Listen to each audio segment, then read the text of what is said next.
Welcome! In this video, we will be understanding Big O notation. Our goal is to grasp algorithm efficiency and the math behind it, comparing functions like on squared versus o1. This content is geared toward beginners, so no coding experience is needed. The goal of Big O notation is to understand algorithm efficiency, or how fast code runs. We will cover the math, which includes examples like o1 and on squared, and the context, which is tailored for beginners.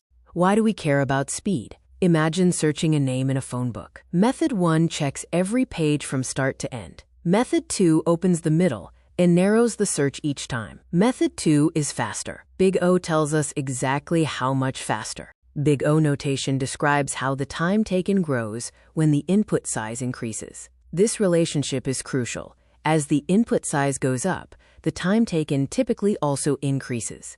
The big question is, if the list gets 10 times bigger, does the time get 10 times bigger too?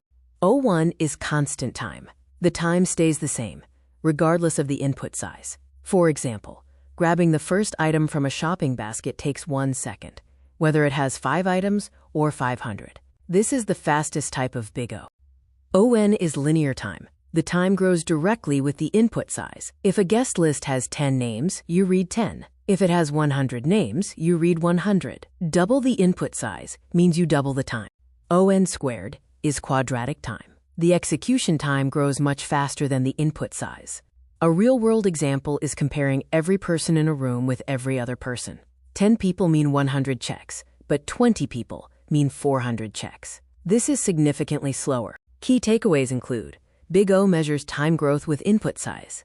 O1 is constant and fastest, On is linear, and On squared is slow. Software engineers use Big O to select the most efficient method for a task.